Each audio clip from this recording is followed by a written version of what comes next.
Om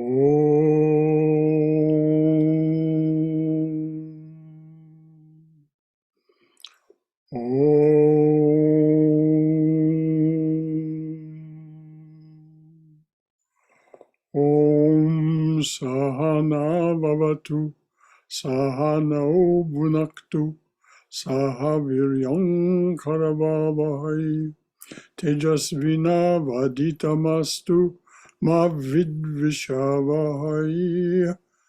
Om Shanti Shanti Shanti.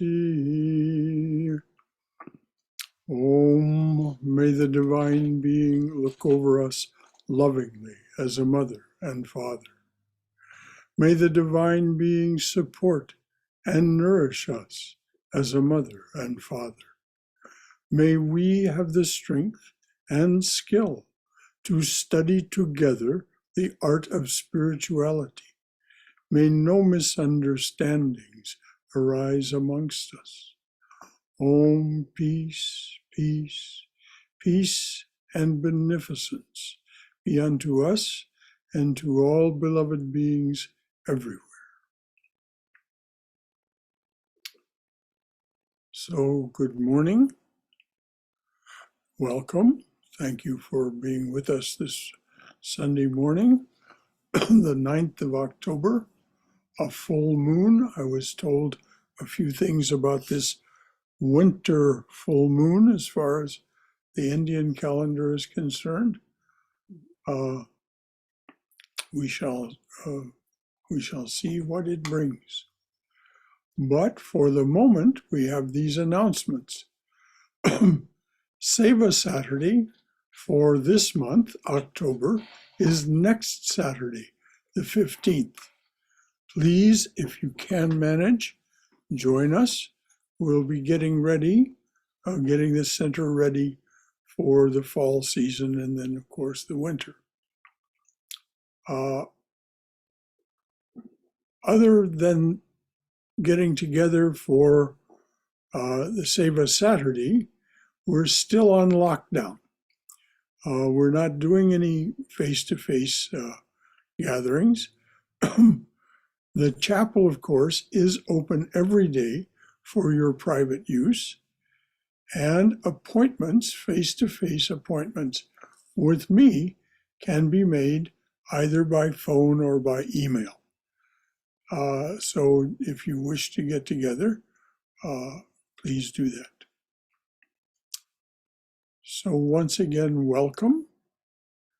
And though we're going to take a break from this particular principles and practices study this morning, October is a month for study of Jnana Yoga, Advaita Vedanta.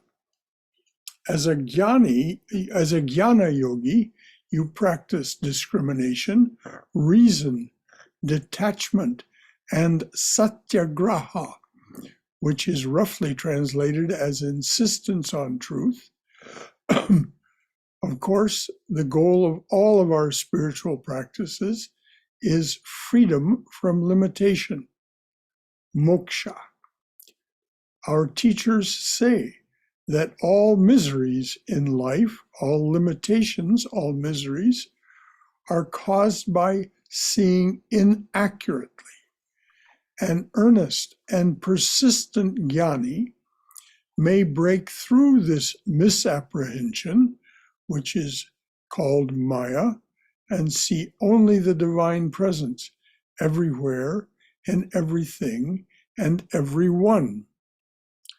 Now, that's the definition of Jnana Yoga, or Advaita Vedanta, but as we'll see, what we're going to talk about this morning, which is the Divine Mother and the significance of the worship of the Divine Mother, also leads to that exact same goal.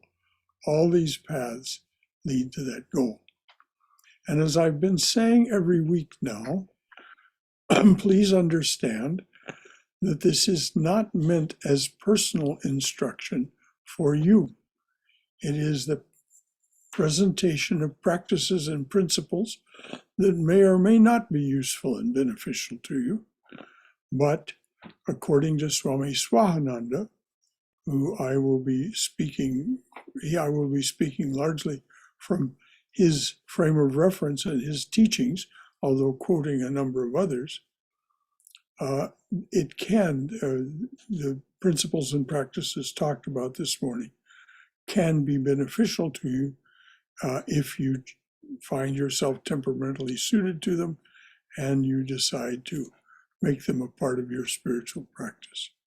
So again, please understand, this is not meant as an imposition on you in any way. This is simply a presentation of what Swami Swahananda told us about the significance of mother worship. This is the season for worship of the Divine Mother. Navaratri, the nine nights of the Holy Mother, and the worship of Holy Mother in many forms, including Durga, just ended this last Wednesday. Many of us, of course, were chanting Jai Shri Durga during that Navaratri period, those 10 days, 9 nights, 10 days, from September 25th till October 5th. This morning, we will talk about why worship of the Divine Mother can be of great benefit to your spiritual life.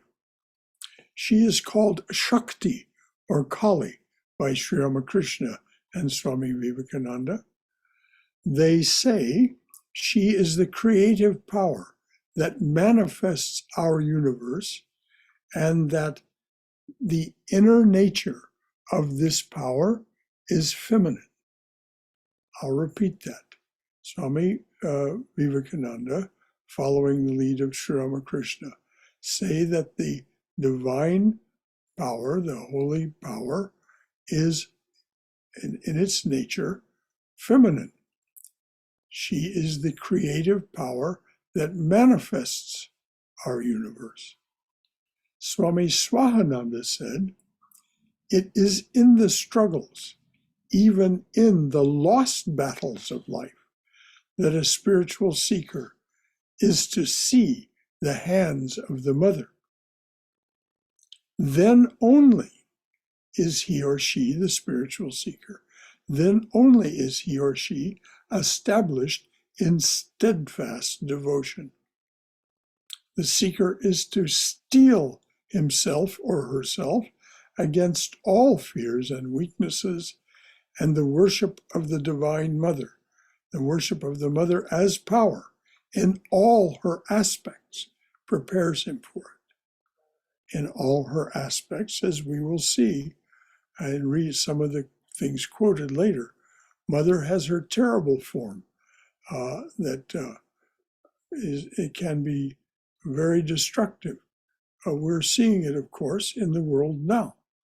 If we believe that all this power that manifests as the universe and the world we're in is the Mother, then this pandemic, these wars, all of these things, this is her terrible face. So this morning we will speak of her worship in daily life, and discuss why the chanting of her name actually manifests her presence, her infinite presence within you. We will discuss why chanting her name actually manifests her infinite presence within you. What happens when you chant or repeat a mantra? In Sri Chaitanya's prayer, he says, "Various are thy names, O Lord. In each and every name thy power resides. In each and every name thy power resides. No times are set, no rites are needful for chanting of thy name. So vast is thy mercy. So vast is thy mercy." In this case, the mercy of the all-powerful Divine Mother, who wants nothing so much as a sweet, loving relationship with you, her child. At the opening of chapter 4 of the Devi Mahatmyam, also called the Chandi, 700 verses on the glory of the Divine Mother Durga, that's the Devi Mahatmyam. Indra, the king of the gods, and his hosts of devas, the demigods, are chanting their praise of Mother Durga for her defeat of Mahisasura and his army, and the end of the great demon's reign of terror. This Mahisasura had taken over and eliminated the prowess of the devas to sustain and protect us, and had exercised a reign of terror over the universe. Mother defeats him in an epic battle, and so the Indra and the hosts of gods are chanting her name in praise. In verse 10 of that chapter, Indra and his hosts of devas sing to her, "You are the soul. You are the soul of Shabda Brahman." Shabda Brahman means the reality, the divine presence in the form of sound. This is not a clever turn of phrase. It means the mother's presence, all of it. It means the mother's presence, all of it, is actually contained in the sound of her name. Now, this is true of all of the bijas, all of the seed words, all of the names, as Sri Chaitanya said. But we're talking about the mother and the power of her name. Various are thy names, O Lord, in each and every name thy power resides. But we're talking about the mother. So hold this thought, connecting what Chaitanya says, in each and every name thy power resides, with what the devas are chanting, you are the divine presence in the form of sound. Whenever we think of her name or chant it, whenever we think, in other words, if we chant it mentally or just think of it, but especially if we chant it, as Swami Swahananda says, whenever we think of her name or chant it, silently or aloud, in those moments we are manifesting her presence, the ultimate reality, as the mother of the universe, in our waking awareness, within us, within our waking awareness, which is what we are manifesting this moment. So, Jai Shri Durga, Jai Shri Durga, Jai Shri Durga. The reason we chanted that, or our own mantra, or whatever mantra we wish to chant during the 10 days of Navaratri, we were manifesting the Divine Mother's presence in ourselves, which is why it's transformative for us, that divine power. Subtle, it's subtle. It is not, it has its gross forms, yes, but when we chant it that way, it is subtle. It changes us subtly and little by little. But nevertheless, it does change us. And it actually, according to the scriptures, and very emphatically said by Swami Swahananda, it has a very beneficial effect on the world. So before we go ahead any further, is there any comment or question or concern from your own wisdom or experience, or something that this causes you to wonder about or doubt about. Anything at all from anyone.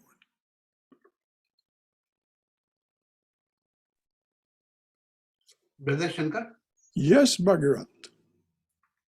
The words that you spoke in introducing the idea, they were more beyond the truth. They were taking to the higher truth. The only thing is, up to truth, the steps are visible.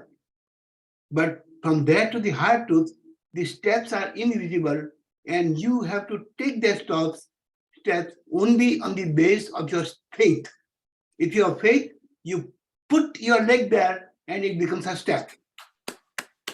Exactly, Bhagarat. So that way I thoroughly imbibed in what you say. Now, two things I wanted to add to that one. For example, there was recently a study of all the soldiers who fought in World War II, and now they are all 90 age group, and they were interviewed, and especially the Japanese soldiers. They said, when we left Japan to fight the war, we were saying, "Hail to the king, hail to the king, hail to the king." But while dying on the battlefield, each soldier says, "Mom, where are you?" Yes, yes, yes. So that is the sound system that you are talking about can be either a labial sound or it could be a visceral sound. Yes. If you speak only a labial sound, it may or may not reach it. But if it's a visceral sound, and if the mother is on the other side, she has no choice but to accept it. We will hear this exactly in some quotes we're about to read, Bhagarat. Exactly. Exactly. And what she will give us is beyond measure, according to Sri Ramakrishna. And beyond her ability to restrain it also. Yes. Well said. She wants nothing more than a loving, sweet relationship with her children, and will give us more than we can imagine if we ask, Sri Ramakrishna says. Thank you, Bhagarat. Anything else from anyone?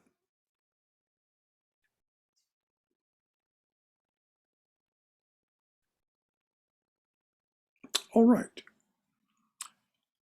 So for those of you who aren't so very familiar, a little background. Who is Mother Durga? In verse 7 of chapter 4 of the Devi Mahatmyam, Indra and the hosts of Devas chant, "You are the origin of all the worlds. You are incomprehensible even to Vishnu, Shiva, and others. You are the resort of all.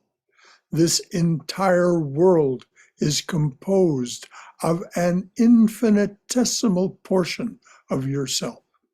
You are verily the supreme primordial Prakriti, nature or the creator.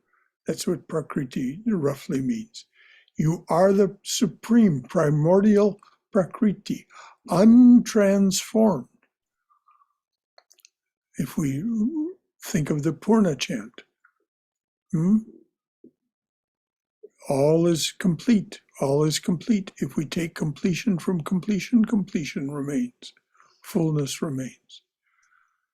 She remains untransformed and fully available to us, even though she has manifested this world and this universe as an infinitesimal portion of herself. And later, in another hymn of praise, after she has slaughtered even more demons, salutations again and again to the goddess who abides in all beings in the form of Mother. Salutations again and again to the goddess who abides in all beings in the form of Mother. All beings. That includes, of course, each of us And as the Devi Mahatmyam very carefully points out, the demons she has killed. O Mother, do you not reduce to ashes all asuras, all demons?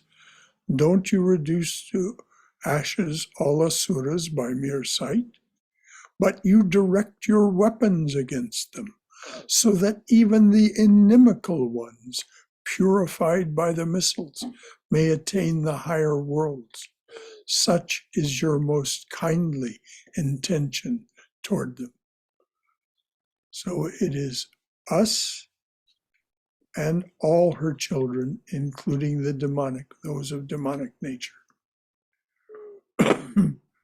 For us, who are less likely to have much of a demonic nature, for us it is natural to have a loving, even worshipful relationship with our birth mother. How much more so the mother of your being at every moment of your life.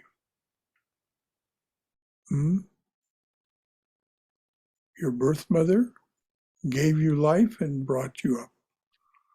But the Divine Mother is there and fully manifest in you and in this creation that we share every moment of your life. Sri Ramakrishna said, one can attain everything through worship with deep devotion. Sri Ramakrishna said, one can attain everything through worship with deep devotion. I wept before the mother and prayed, O Mother, please tell me, please reveal to me what the yogis have realized through yoga and the jnanis through discrimination. And the mother has revealed everything to me. She reveals everything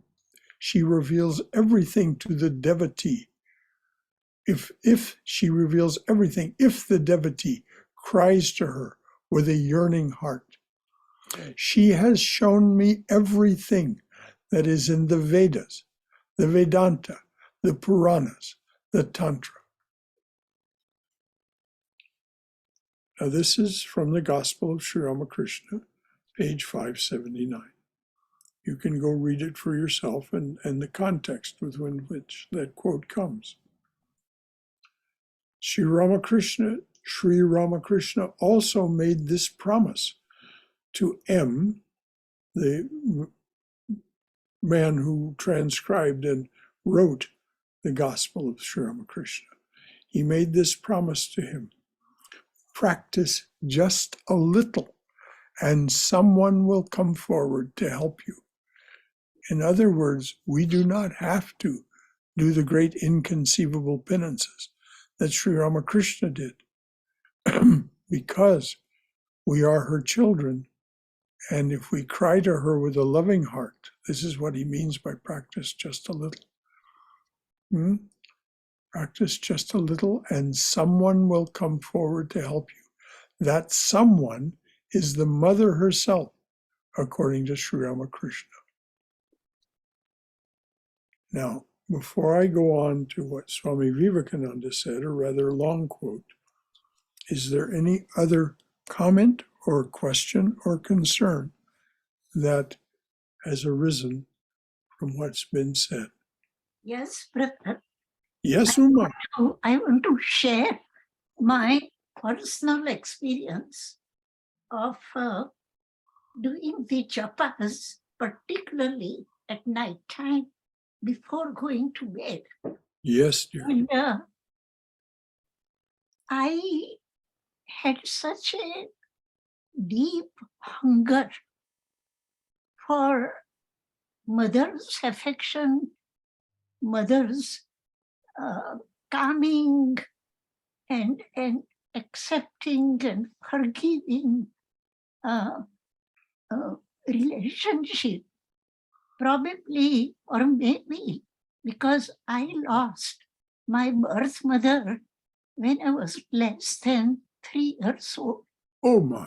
So I'm so sorry, dear. But that vacuum was filled by my aunt in real life when she passed away.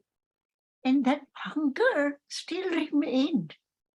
And believe me, when I, before bedtime, I am a very, very, what shall I say? I'm not an insomniac, but a very restless sleeper. So before going to bed, my mind comes alive. It becomes in the higher active mode of thinking. So all kinds of thoughts, straight thoughts, important thoughts, plans, etc. And in order to remove those thoughts, I did double japas at night time until I fell asleep. Oh, bless you, dear. And I felt, Brother Shankara, such a calming effect, as if I was sleeping in my real mother's lap. And really I felt such coziness, such comfort, such loving touch. And that's all throughout the day. So what I did at night time, I wanted to repeat as many times during the day as I could. And that has helped me personally so much that everything will be okay. You are all right. You are accepted. And this mother is universal mother. So may everyone feel this mother's divine touch and find solace and comfort and inspiration. That's Thank what. you for sharing that, Uma. Thank you for that personal note of affirmation. Swami Swahananda used to very highly recommend chanting our mantra as we're going to sleep. He said, if you do, you get the benefit of it, as you were describing. Yeah. This comfort and solace, this integration of ourselves with this warm and restful sleep Embrace. throughout the night. Yeah. So, and if you combine that with offering the night and all it contains to the mother or whoever it is that you pray to or feel is your chosen ideal, if you combine that with offering everything, then of course the night becomes the responsibility of the divine being, and you will find your nights are spent somewhat differently than they would be otherwise. Thank you, Uma. That was very sweet. Anything else from anyone about any of this, what we've been discussing? What is the most auspicious form of the mother, like the physical image or? Oh my goodness, Rajiv. Any form of the mother is auspicious. Most auspicious. What is most auspicious for you? For me, the feeling of the mother's presence as it arises from from chanting the mantra, chanting the name. For me, that's the most auspicious. For some people who are visually oriented, seeing an image, a murti of some kind, a picture, a statue. For others who are more attuned to their ears, hearing the mother's name chanted, so they may wish to play some song that like ma ma ma ma ma ma ma bole ma ma ma ma ma ma ma bole. Dakshina Kali, Kali Bole Ma. Dakshina Kali, Kali Bole Ma. And so on. That's a song that we sing every time we chant the Devi Mahatmyam hymns. We sing that song. It goes on for several minutes. But there are, if you go on YouTube and you ask for chants of the Divine Mother, chants, chants, chants, having to do with the Divine Mother, you will find many. And of course, Krishna Das, that great proponent of chant, has recordings of chants to the Divine Mother. Some of them go on for a long time. Very, very auspicious. So whatever works for you, Raji, there is no one answer to your question. But thanks for asking it, because it's very important for us to understand that however the mother is, for us, is the way that we should promote that relationship. Yeah, Oh, sorry. go ahead, Rajiv. Oh, this is Gaurav. Yes, Gaurav. Yes. Thank you, Cindy. Yeah, the thing is, whenever I'm doing like chants for mother, I tend to get very emotional, and I have these tears coming out my eyes all the time. Means I don't know. Well, that's I don't about as understand. auspicious as it gets right there, Gaurav. Yes, I'm looking within. Means Well, practicing Gayatri Mantra, I'm looking within. when you chant and tears come, it means your being is reacting in this tearful, prayerful way to the presence of what you are chanting. That's exactly what was meant by when we chant these holy names.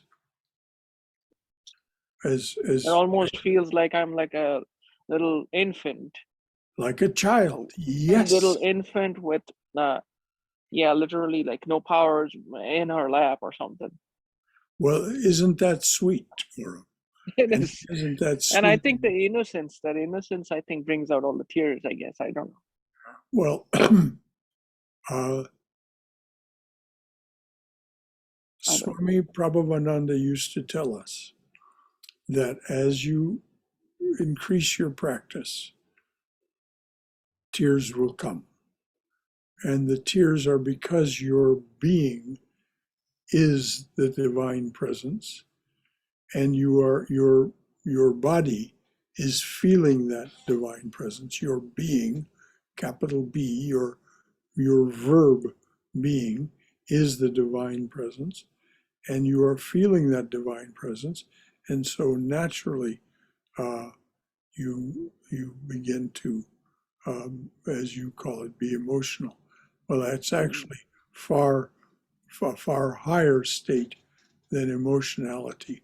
It is a manifestation of the body's very natural reaction to being in the presence of its, you can say, parent. And whenever I'm sorry, a little more.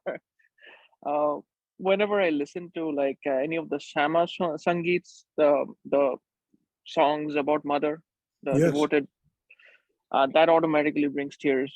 And almost if I close my eyes, it feels like she's sitting in that white sari with the red embroidery on it, and I'm on her lap. Very sweet, Gaurav. This is very auspicious and a sign of a purifying mind, of a mind that is becoming more and more pure. Otherwise, the mind can't rest in that feeling long enough to have this reaction that you've described. Thank you. Thank you. Cindy, was there something? I was just thinking that feeling of emotion that comes that Gaurav was just talking about and Uma was talking about, and the tears coming.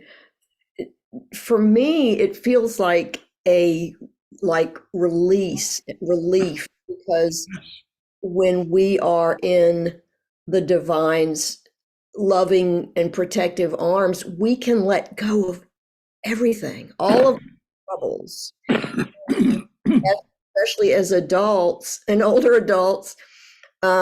And living in the world we live in today, that is a rare feeling. You know, you have that when you're a little child and you have a loving parent or a loving person in your life that, oh, you know, they just take you, and it's like you can just let everything go. And that is a great joy. And Oh, yes. you know, the love itself, there's so many videos I've seen on social media of like a child who is being presented with the puppy or the kitten they've wanted for so long, and they, boy, girl, doesn't matter, they immediately just start crying. And I Yes. think that's so interesting. Yes. And it even surprises the children that they're doing that, but they're like, oh, and it's that love, Mhm. that unconditional, Exactly. nothing else can, doesn't matter, anything about you anymore doesn't matter. There's just love and love between these two creatures, the two people. Yes. Anyway, Yes. it's similar to that. Yeah. Exactly. Thank you, Cindy. That's exactly it. The ability to release our samsara, our worldly cares and our limitations, as Uma was saying, as Gaurav said happened to him. You know, this happens. We release it, and we are. I can remember so well John Schlink, when John Schlink was here, Oh, yes. and Yes. he would sing to the Divine Mother. Tears would stream down his face, and what he was singing was, "Oh, Mother, take me on your lap. Yes. Take me on your lap." And that was the essence of the song that he was singing when the tears would begin to flow. Yes. And I so, remember. I remember. so Really? this is a reality, and it is accessible, as Sri Ramakrishna, Sri Chaitanya, and we're just about to hear from Vivekananda. It's accessible to any of us. It is not something reserved for a few. We are all the children of the divine. There is no other explanation. Even the physicists are beginning to understand. There was just an article published in Scientific American about the reality of the universe and the fact that it doesn't seem to be real in the sense that we think it is. There is something behind it. And this is what, of course, the scriptures tell us, whether it be the Christian scriptures or the Sufi scriptures or the scriptures of Sanatana Dharma, or for that matter of the Toltecs in Mexico. They who worshipped the Divine Mother, both the benign and the terrible forms. This is a reality. It's not something that is a story that has been made up to explain things. It's a realization of the truth that become these scriptures and mythologies. So here's what Swami Vivekananda said. This is from some notes taken on a Sunday afternoon in New York in June of 1900. And it's him talking about worship of the Divine Mother, Swami Vivekananda. In an old Veda is found the mantra, "I am the empress of all that lives, the power in everything." I believe that's from the Rig Veda. I am the empress of all that lives, the power in everything. Mother worship is a distinct philosophy in itself. Power is the first of our ideas. Of course, human beings recognize, oh, there's great powers outside myself. Power is the first of our ideas. It impinges upon man at every step. Power felt within is the soul. Power felt within is the soul, our being, as I called it earlier. Without, it is nature. And the battle between the two makes human life.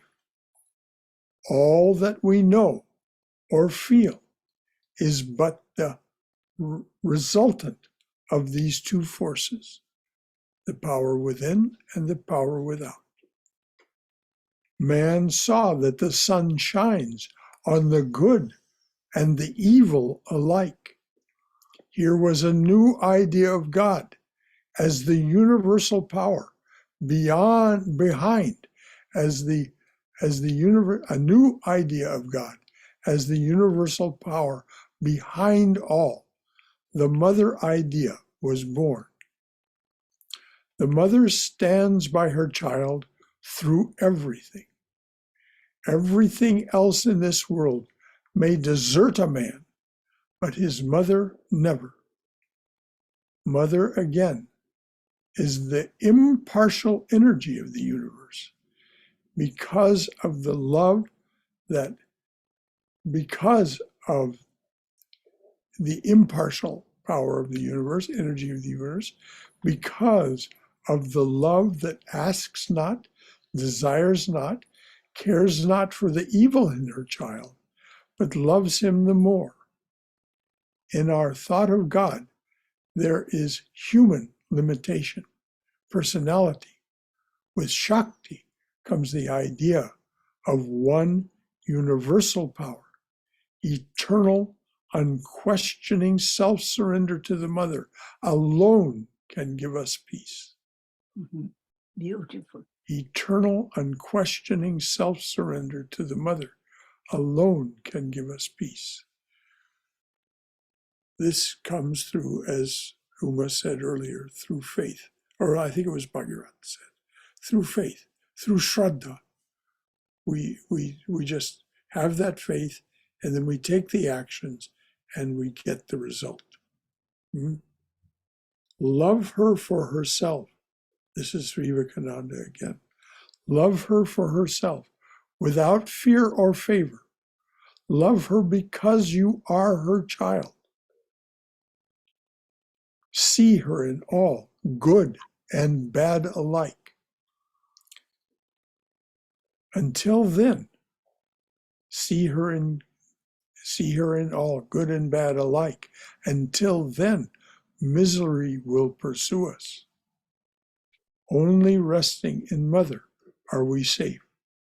She is life, she is intelligence, she is love.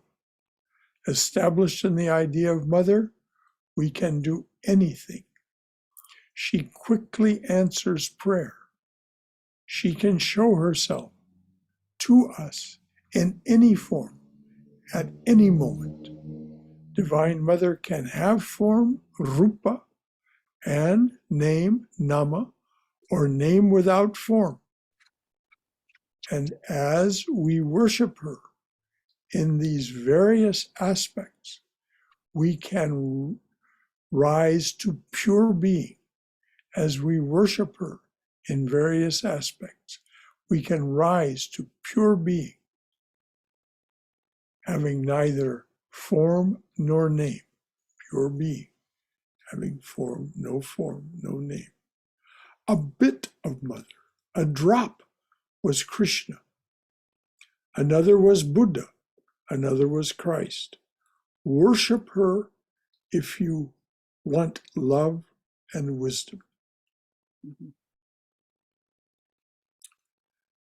Now, I told you we were going to talk about this. This is all, by the way, within the frame of reference of Swahananda's teachings. This is where all this came to be mined out and to be made the stuff of this talk.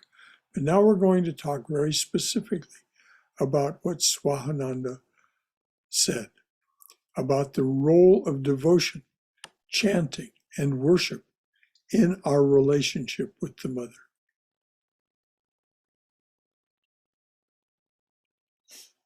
This is ranked by order of priority, according to Swahananda's priorities. So this is the order, and if you're going to do these things, and you can only do one, do the first. If you have time enough to do two, then do the first and the second, and so on. This is what is meant by ranked in order of priority. The first, devotion. So these are the practices ranked by order of priority. First, devotion. Constant recollection that she is and is doing everything. This world is all alike, the play of the Mother. We offer all that she gives us. We offer all that she gives us, every thought, feeling, and perception, back to her, along with every action, eating, sleeping, etc., until at last we actually experience that we are doing nothing. She is doing everything. So this is the devotion. Recollect, recollect, recollect, and offer every action, every thought, every perception. So that's the first. By doing this, and these can be done simultaneously. Again, this is like Patanjali's limbs of yoga. They're not meant to be done serially. They're meant to be done together if you have time. But if you do the first, then you have a sense of what you're chanting to in his second priority, which is chanting. Japa. This manifests Shabda Brahman, establishes your connection to the divine presence, and helps concentrate and control the conscious mind. So we first give the mind this direction of recollection and offering. This is all the Mother's doing. I give it back to her. And in doing that, we become free. Then chanting, japa. This manifests Shabda Brahman, establishes your connection to the divine presence, and helps concentrate and control the conscious mind. Third, worship. By worship, the Swami means meditation, to attain control of the subconscious mind. We have 3 levels of awareness that are going on continuously, 24 hours a day, 7 days a week, 365 days a year. We have 3 levels of consciousness. During part of the day, we have our waking awareness. Then we have our 2 levels of subconscious mind. The active subconscious, which is what is prompting what appears in our waking awareness and in our dream sleep, and then our latent subconscious. All of those deep, deep impressions that form our sense of what is and what is not. And this is what we experience in that unconscious state of dreamless sleep. We are with this deep knowledge, but we are not in any way aware of it. But it is there nevertheless. Now, as we practice meditation, we attain something called yoga nidra, the sleep of union, the sleep of meditation, in which these aspects beyond our waking awareness, come into our awareness in meditation, in this yoga sleep. So the third of his priorities is meditation, to attain control of the subconscious mind and feel her living presence throughout your whole being. Swami Swahananda said, at last the yogi manifests. No, I'm sorry. At last the yogi merges in the direct thought of their chosen deity. Now, this gestures to the fact that it need not be the name or form of the mother that you chant, or that you were talking this morning about mother worship, but any, as Chaitanya points out, these names and forms are taken by the divine. Sri Ramakrishna is very explicit. All the gods and goddesses, all of the incarnations, all of these aspects of the divine, they emerge from the formless to answer the needs of those who are in manifestation, in form.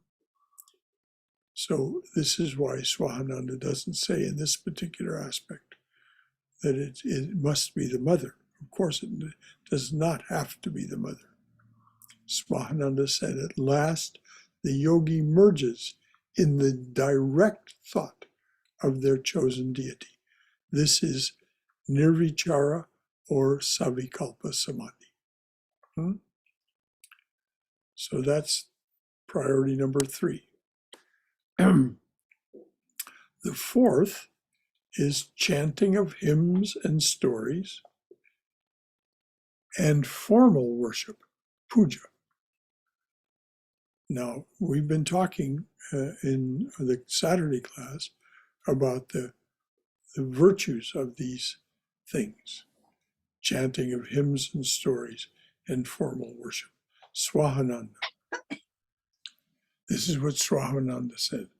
Revolve in the mind thoughts of the ideal, memories of sacred scenes, and attributes of its reality.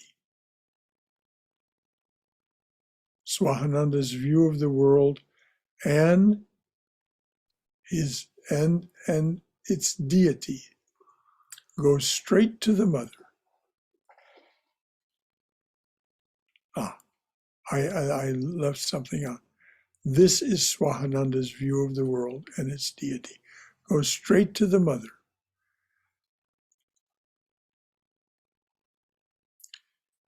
Life is a battle. Fight it with her. Practice just a little, as Sri Ramakrishna said, and she will come forward. She will come forward and teach you everything, as Sri Ramakrishna said. Teach you everything you need to know. This is the promise. Does it happen overnight? Of course not. As Swami Sridharananda reminded us when we were with him over and over, slowly and slowly, my dear. Because if the full power, if the full energy of the divine were to manifest manifest in one of us all at once, before our nervous system was ready for it, it would simply shatter us. So it happens slowly and slowly. But it does happen. And that's what Swahananda meant when he said, when you are chanting the mantra Jai Shri Durga or any other mantra, the power, that energy is manifesting within you, but it is subtle and it changes you slowly and slowly. So with that, are there any further comments or questions from anyone comments, questions, concerns, anything at all that you'd like to offer? Brother Shankar, Yes, please. is Gaurav going there? Rajiv? Well, it's all right. You go, Bhagirath, than anyone else. There are 2 or 3 thoughts I wanted to bring up. Number one, about the tears, which Cindy, Uma, and even Rajiv brought up. Swami Vai used to say that in front of the monks, who are very intelligent, extremely well informed, very knowledgeable, very serious, but the moment the name mother comes, they start crying. Yes. And you understand that because the tear is a product of language and beyond language. Yes. This is the reason why the tears, whether they are coming from tragedy or from joy, we immediately can distinguish because they escape the power of the word and go beyond that. Yes. Number 2, I wanted to mention, I'm trying to recollect that one.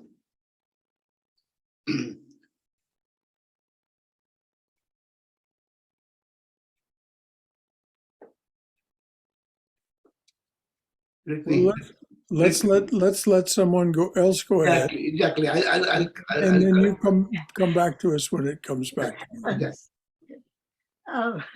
Meanwhile, Well, hold on, Uma. Did Gaurav have something? No. I'd like to speak if I may. Oh, please, Brahmadas. No, I didn't have anything. Okay, Brahmadas, then Uma.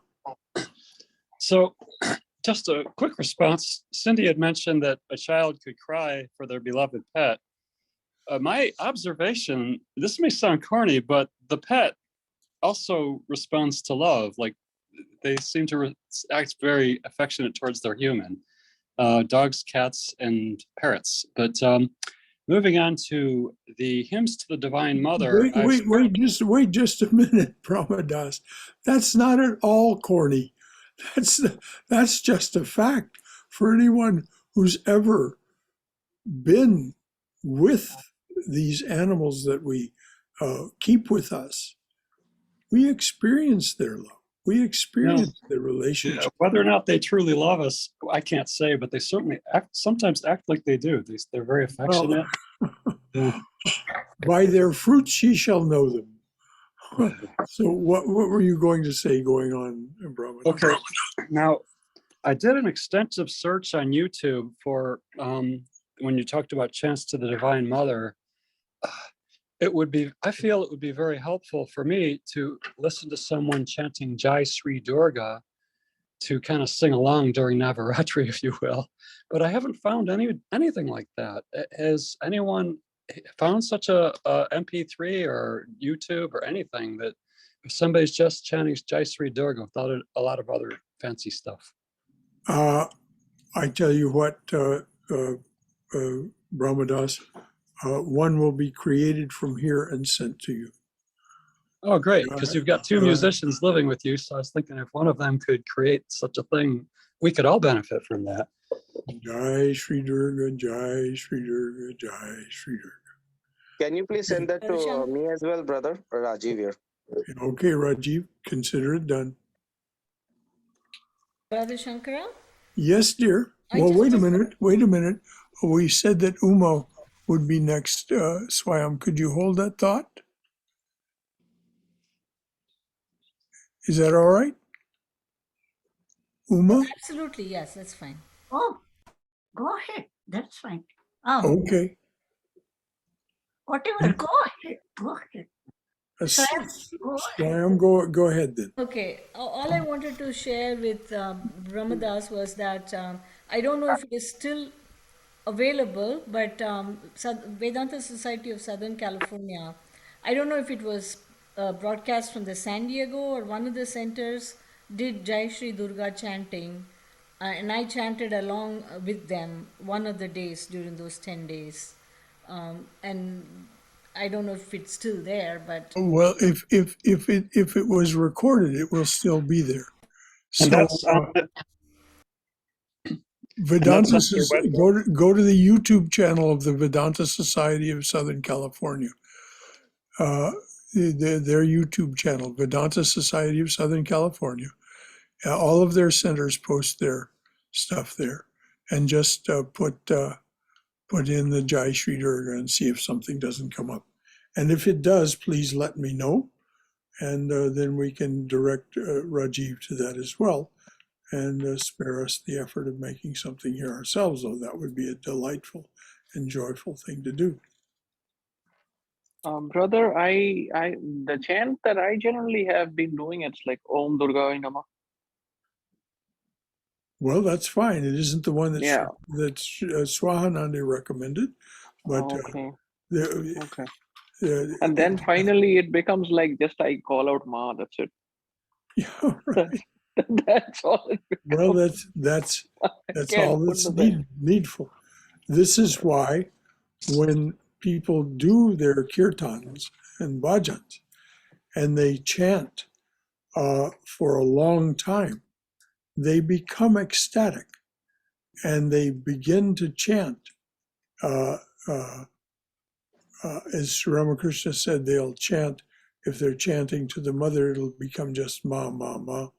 Or they're chanting to Krishna. And instead of Krishna, they just chant k, k, k, k. And because that is manifested within them. And, people who do this on a regular basis, their nervous system gets educated to this and they become ecstatic. It is a fact. I mean, I've seen it with my own eyes. Brother Shankar, Participated in it. Yes, Bhagavan. number one, it's not Durga Ya Namaha, it's Durga Jai Namaha, because she's a feminine gender, and therefore the correct way will be Durga Jai. But that doesn't matter. Whether you call it Durga and Kali in Bengal, or you call it Amba and Gauri in the north part, what you said, we have to surpass the Nama Rupa. And that is Yes. what I was thinking about, that for example, a child in the early stage never knows the name of the mother. So if he gets lost, he asks a policeman, did you see a mother going without me? What is the name of your mother? I don't know the name, but she's my mother. So that is bypassing the importance of the name, Nama. Yes. For Rupa, the same thing, that this is a common occurrence when a mother wants to sneak away from the child for some important reason. Even when she goes through the corner and tries to get out, just by the movement, the vibration, the Yeah. child will pick it up, that mother is there, and will start crying. Yes. That means to say, you don't have to have a sensory perception of the mother. It is extra sensory perception. Precisely. That's what it becomes. Yes. Yeah. It becomes something beyond ordinary feeling, beyond ordinary emotion. And that's when it produces this profusion of tears. At the same time, then, like a true Vedantist, we have to bypass even this anthropomorphic form of mother and go beyond Kali, Gauri, Ambe, or whatever it is, and see that formless mother, which we call mother, but it's not gender-associated mother. It is beyond gender. For example, Ramakrishna would have been an excellent mother, and he was a mother, because he tended to everyone around like a mother, not like a father. So this even mother-father distinction is very artificial.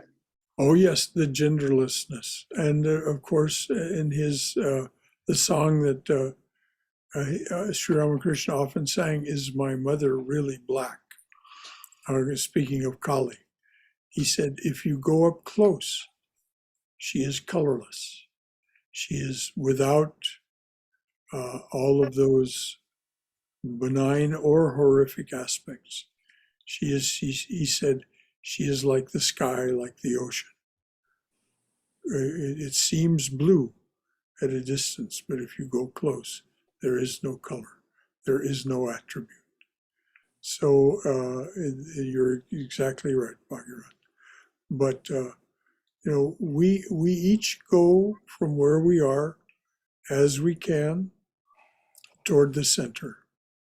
And remembering always and always and always, as you said, what Swami Yogeshananda always taught many people, consciousness is primary and is not plural. If it's not plural, it cannot have a name. If it's primary, it is the isness of everything. So this is what we get to when we go beyond name and form, is that which is not plural cannot have any form, cannot have any name, cannot have any gender. But it's a long way to reach the realization that Yogeshananda could speak so confidently and so accurately. It's a long way from where we are to reach that state of being. But we begin from where we are. We do what we can. Swami Swahananda gave guidance about these 4 priorities. And if we pay attention and we do those, or any of the practices and principles of any of the yogas, we attain the results slowly and slowly, because we are eons old and our antakarana is made of an uncountable number of impressions, which are constantly being touched on by the gunas, and it's what gives rise to what we think of as our being, thinking, and doing. Anything else from anyone? May I now? Oh, yes, please, Uma. In social context, we say, there is a saying, kuputro jayeti kwachidapi kumata nabhavati. Means children can go wrong, children can act up, children can be unruly and extremely problematic, but never ever a mother becomes kuputra. Ku means a bad mother. So if that is so in social context, in worldly context, how many infinitely more times the real mother, the power, the Shakti, the impersonal mother, how much tolerant, how much enduring, how much more forgiving, accepting, loving that mother will be. And we are all her children. And we may really sometimes goof up. We can really be bad. But she always receives us back with love, pardons us, forgives us. And of course, she can punish us too. But she never gives up on us. That's the thing I wanted to share. Thank you, Uma. And 2 things immediately come to mind. First of all, Sri Ramakrishna's very loving and forgiving relationship with Girish Chandra Ghosh, Yes. who was about as accomplished a sinner as ever there was. There was, according to his own narration, there was nothing he could do in the way of sin that he knew of that he hadn't done. And then there is the Christ's parable of the prodigal child. Mm-hmm. And that, for any of us who want any inspiration and think, oh, I am not worthy, in any sense, if you have this feeling, oh, I'm not worthy of this relationship with the divine. Just ponder the Christ's parable of the prodigal son, which I always say prodigal child because it applies in a gender-free way. But it is absolutely true that there is no such thing as lack of forgiveness, and there is unconditional love Yes. in the divine. Yes. And that is what we're so sorely lacking in the world. Yeah. We were met with judgment and harsh actions and so on, according to our karma. And unconditional love is all but unknown. And so we have recourse to the testimony of the saints, whether it be the saints of India, the saints of Sufism, the saints of Christianity, Julian of Norwich. It just goes on and on. Yes. How we can have this personal, intimate relationship with the divine once we give up our sense that we're not worthy of it. Anything else from anyone, dears? Shankara, Amadas here. Yes, Amadas. I'd like to invite my brother Brahmadas to make his own recording in his own voice from the neurophysiology part of me, when if I want to bypass my left hemisphere and go to my heart, I put it in my voice and I listen to it through my left earbud exclusively. So that's the express route to my right hemisphere, which is most directly connected to my heart. But I have a strongly held belief that when it's in my own voice, there's less resistance to hearing it, whatever the words are. And I'm quite fond of using other people's words, but putting it in my voice and listening to it. It's so easy to do on my phone.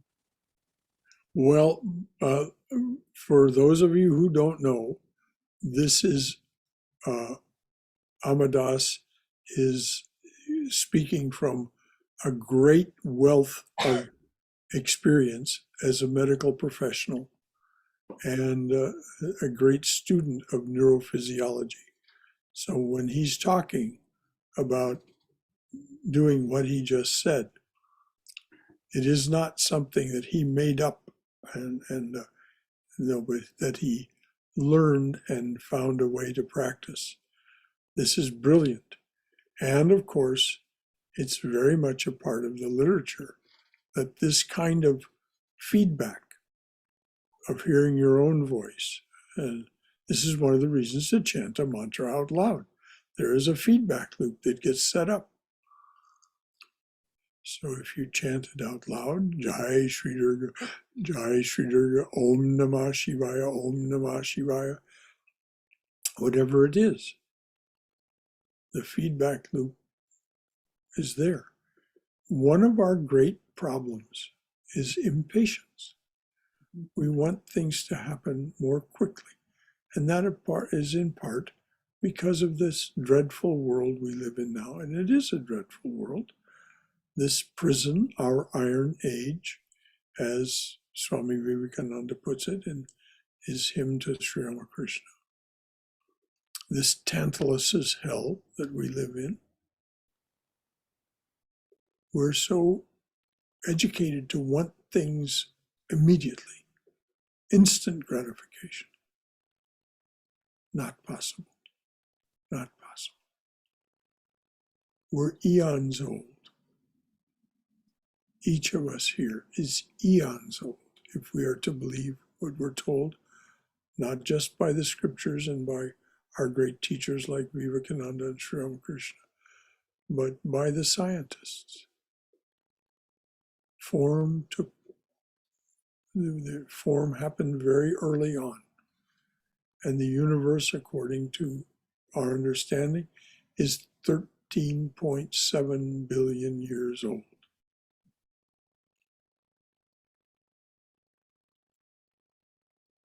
So don't be surprised if it's going to take you a few years to unwind that mortal coil.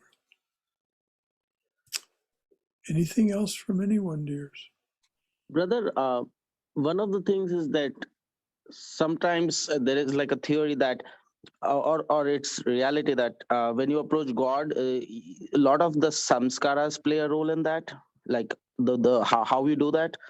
How, is it okay, or is it another auspicious way to completely dissociate your approach to God, dissociate it from the sanskara, so that it's not badly influenced by the sanskara? Or Well, I don't know. there is no way to disassociate it with your samskaras, Rajiv. Everything is prompted by an activation of a samskara. It's only when you're established in nirvikalpa samadhi that you are beyond the samskaras. The samskaras are mother and her actions. But God will be the, if God was a samskara, then God is not a samskara. how, God is the yeah. creator of all the samskaras. But what I wanted to say is, how do we create a godliest sanskara? Just you replace the lower samskaras with the higher samskaras. And my recommendation is you read two things. Read the niyamas of Patanjali, particularly as translated by Swami Prabhavananda. And you read the section on how the idea of God arises in us in Swami Prabhavananda's The Spiritual Heritage of India. Those are two things that I recommend.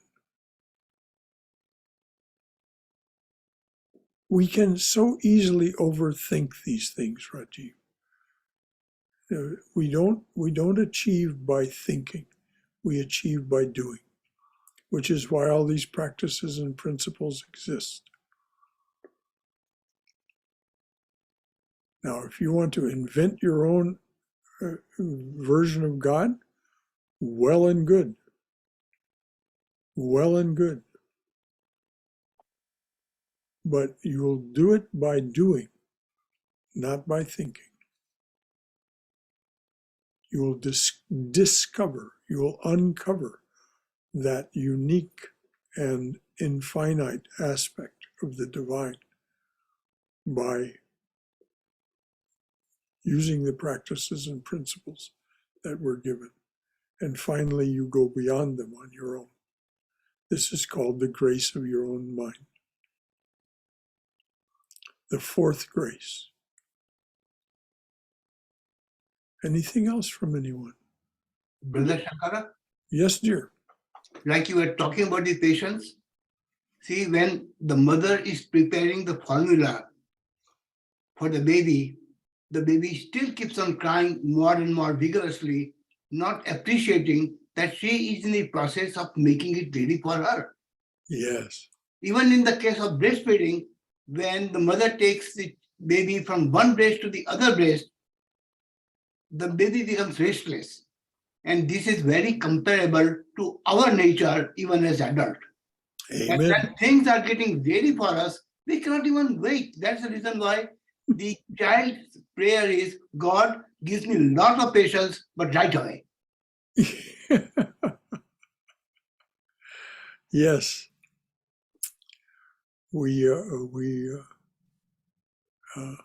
Are we there yet? Mhm, Is dinner ready yet? mhm. Yeah, it's always there.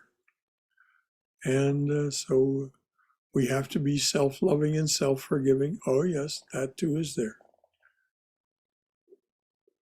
Brother Shankar, what's the full title of spiritual heritage of what? It's Swami Prabhavananda's book, and it is magnificent. It's called The Spiritual Heritage of India. India. Okay. The Spiritual Heritage of India. All right. And it is his comprehensive Mhm. summary of Sanatana Dharma. Oh. And it is, when I say it is magnificent, it is, it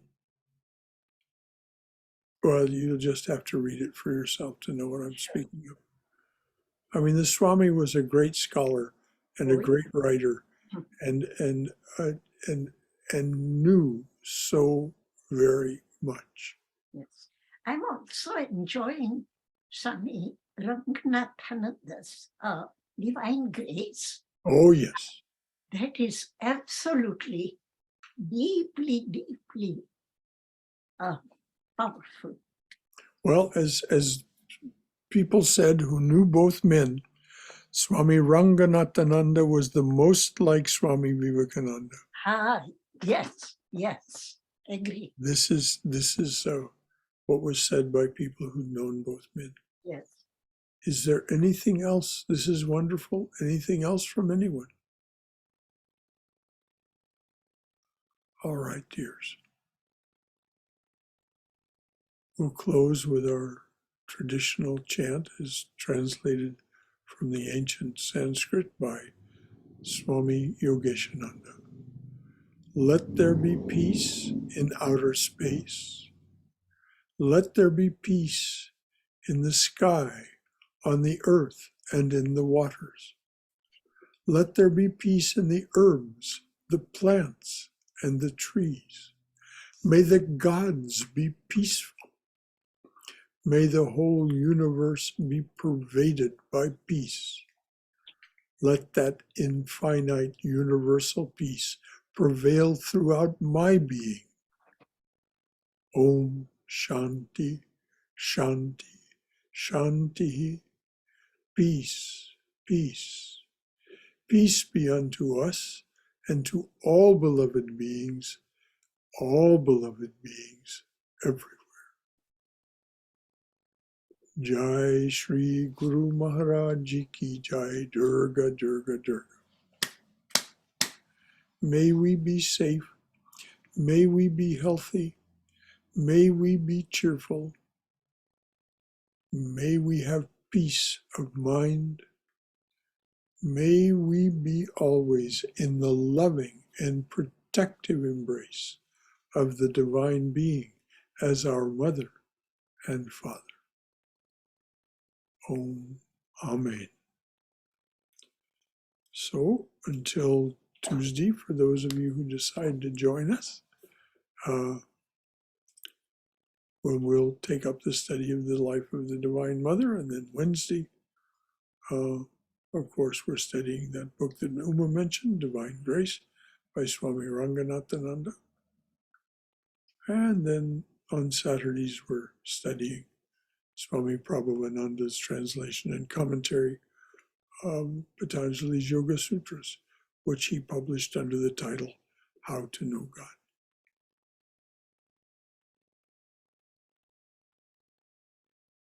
And next Sunday, I think the title of the talk is, What is it we're trying to quiet?